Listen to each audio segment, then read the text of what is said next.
Hey, this is Aaron with SimpleTix. We're going to do something kind of special in today's video. We're going to create a seating chart for a theater, and for every seat that we're selling, we're going to leave 2 empty seats around it. That way we're having 6 feet of social distancing. All right, let's dive in.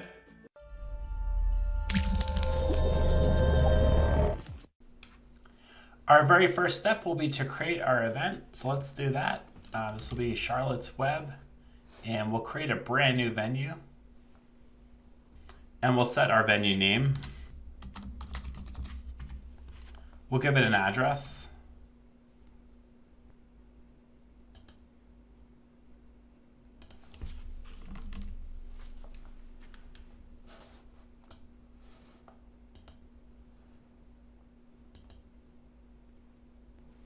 Our next step is to put in the event date. So if it occurs just one date and time, just select that time right here. However, if it occurred every Friday, such as a reoccurring pattern, you can do that too. You can choose the option to schedule multiple dates and times, and we'll say it occurs weekly and it occurs every Friday, and we'll choose the very first start date. So this Friday, let's say, is the 17th, and this goes all summer long until August 14th. And we'll say it happens 6 p.m. to 8:30. Perfect. And it does have reserved seating, so I'll choose the option here to enable that. I'll click next. All right, so now we'll set our categories. So we'll have the upper area. This will be the upper seats, and these will be the lower seats as our second category. The upper category will be $25 a ticket, and the lower category will be $35 a ticket.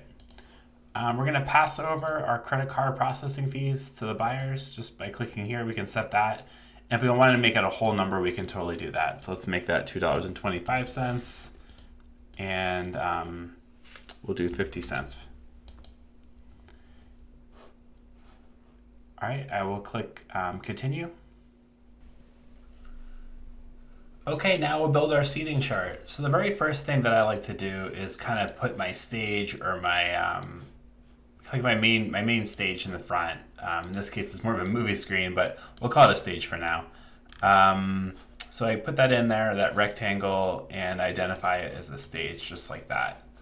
All right, let's go ahead and put our seats in now. So I'll choose the option for multiple rows. And this will be 10 by 22, 10 by 22, just like that. And I'll kind of move it a little bit closer like this. All right, we'll choose a section title over here as left, lower. And we'll say our row sequence is by letters, but our seat sequence is by numbers.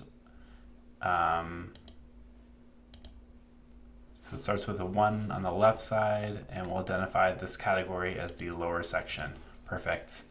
Now what I'll do is I'll clone this, move it over here,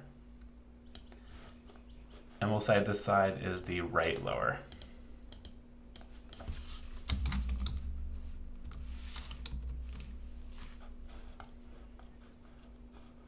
And we'll say that these numbers, they'll begin with 23. That way there's no duplication at all in that area. So I'll say 23. Perfect. And now I'll do the upper area.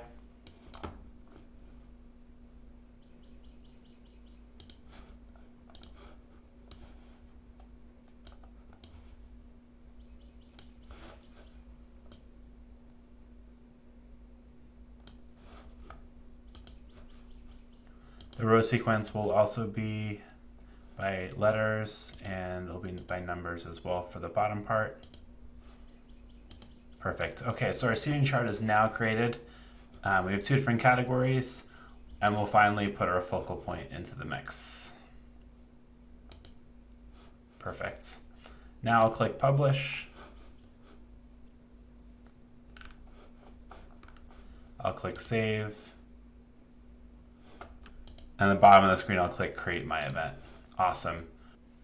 Okay, let's take a look at our event times. So to do that, I'll click event times over here, and we'll choose one of our event times. This will be the June 5th event.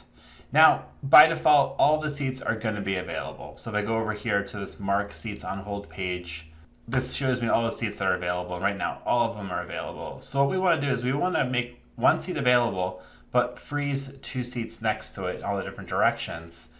So let's do that. So the very first thing is to capture our show time ID. This is the actual instance of the time. It'll be the last number on the URL. It should start with the number 2. Okay, so we have this special page that we'll offer you the link to, but with this page, what you can do is put in your API key. Let me show you how to find that. Basically, to get your API key, go over to Settings, and if you go over to the Zapier page, you can click Copy API Key, and that'll copy it to your clipboard. So first step is to paste that in there, and pasting that in here. And we're going to go ahead and mark all of the lower seats as not available. So we'll type the word lower in here. This is the category. And what we'll do right now is we'll basically mark all the seats as not available, and then a few seats that are separated we will make available. Let me show you what that looks like now. So if I go back to this page where we could see what's available and what's not available, you'll see that we've opened it up. Actually, we've closed it down. So basically, we make a seat available, but we block 3 seats away from it. So if we wanted to make this seat available for 2 people, like a couple, we could click here to make it for sale. So I made a couple changes there to make a couple for like, if a husband and wife wants to come in, they could sit next to each other just like this.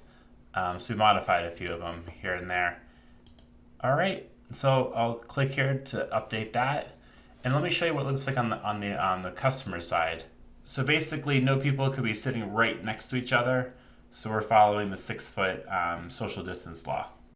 Thanks for watching our video today where we created a seating chart for a theater. If you've enjoyed this video, please click that like button and click the subscribe button down below. That way you get a notification every time we release a new video.